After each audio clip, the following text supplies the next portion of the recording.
Pemirsa, saat ini Anda menyaksikan Flash 8 bersama saya Ali Alaidrus. Debat perdana Pilpres AS telah berlangsung antara petahana Presiden Joe Biden dan Presiden sebelumnya Donald Trump. Mereka saling serang dalam isu-isu ekonomi, imigrasi, dan masalah hukum. Dan untuk mengetahui selengkapnya, kita telah terhubung dengan jurnalis VOA Rio Tuasikal dari Washington DC. Selamat malam waktu Indonesia, Rio. Selamat pagi waktu Amerika Serikat, Ali dan pemirsa Garuda TV. Ya, ini bagaimana jalannya debat perdana antara Joe Biden dan Donald Trump? Ya, dalam debat perdana yang digelar Kamis malam waktu Amerika Serikat ini, baik Joe Biden dan Donald Trump, keduanya ini saling serang dalam sejumlah isu, antara lain isu imigrasi, kemudian isu ekonomi, dan juga Gaza tentunya. Nah, kedua kandidat ini juga saling serang terkait masalah hukum. Jadi dari Biden menyerang Donald Trump terkait dengan kasus-kasus hukum yang sedang ia hadapi. Kita tahu bahwa Donald Trump menghadapi 4 kasus hukum saat ini, dan ini dibalas oleh Donald Trump yang membahas terkait masalah hukum yang menimpa putra Joe Biden, yakni Hunter Biden. Nah, baik Joe Biden maupun Donald Trump tidak berjabat tangan, baik sebelum maupun setelah debat semalam. Dan ini tetap menarik antusiasme dari para pemilih Amerika. Kita melihat di banyak kota-kota di Amerika Serikat ada nonton bareng nobar di kafe-kafe dan di tempat publik. Bahkan ada sebuah video yang memperlihatkan bahwa para pemilih ini ikut menonton debat dari dalam pesawat ketika dalam perjalanan. Jadi satu kabin itu banyak sekali yang nonton debat, dan ini menunjukkan bahwa masyarakat Amerika sebetulnya antusias mengikuti jalannya debat semalam. Namun satu hal yang perlu diingat pemirsa, bahwa baik Joe Biden maupun Donald Trump ini sebetulnya belum menjadi kandidat resmi dari masing-masing partai. Karena pengumuman kandidat resmi itu baru akan dilakukan saat konvensi partai.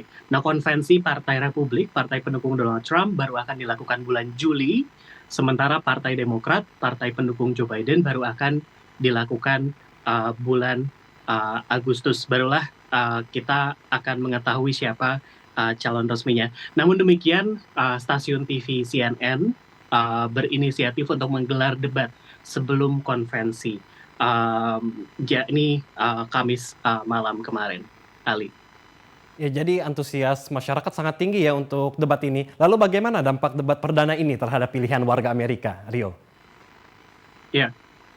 Iya, Ali, sebuah survei cepat dari CNN yang digelar semalam menunjukkan bahwa 81% pemilih terdaftar yang ikut menonton debat ini menyatakan tidak mengubah pilihan atau pikiran mereka terhadap kandidat.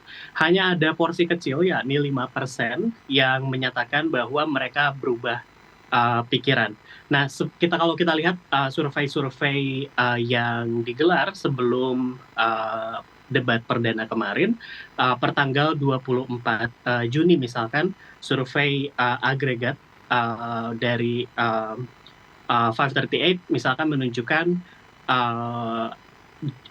Donald Trump ini sebetulnya unggul tipis 0,2% saja dibandingkan Joe Biden.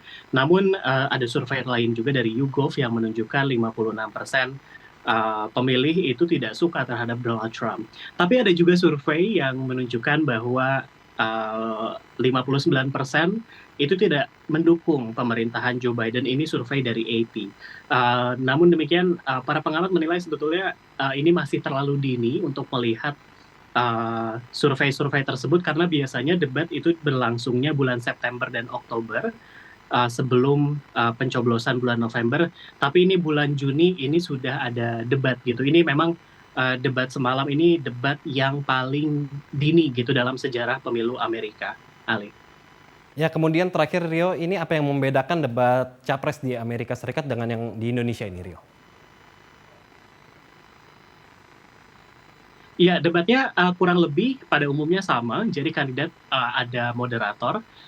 Cuman yang membedakan tahun ini, debat di Amerika itu biasanya digelar oleh Komisi Debat Presiden. Ini adalah lembaga non-pemerintah, jadi semacam LSM, independen, yang menggelar debat. Jadi LSM ini akan menunjuk siapa pakar, menyusun pertanyaan, dan menunjuk moderator dan menyusun aturan debat. Namun dalam debat perdana yang digelar kemarin, ini digelarnya oleh CNN, sebuah stasiun televisi. Dan ada sejumlah perbedaan karena tidak ada pakar yang muncul, pertanyaan semuanya dikeluarkan oleh pembawa berita CNN. Dan CNN juga menetapkan peraturan yang berbeda, yakni mikrofon itu dinyalakan hanya ketika kandidat berbicara. Ini untuk menghindari adanya saling interupsi, seperti yang terjadi pada debat pemilu AS 4 tahun yang lalu. Yang membedakan juga tahun ini CNN memutuskan untuk tidak ada penonton live di studio ketika debat berlangsung. Jadi kira-kira itu yang membedakan situasinya dengan debat yang biasanya berlangsung di Amerika dengan yang di Indonesia, Ali. Baik, terima kasih Rio atas laporan Anda langsung dari Washington DC, Amerika Serikat. Ya pemirsa, demikian Flash 8, acara kami lanjutkan kembali.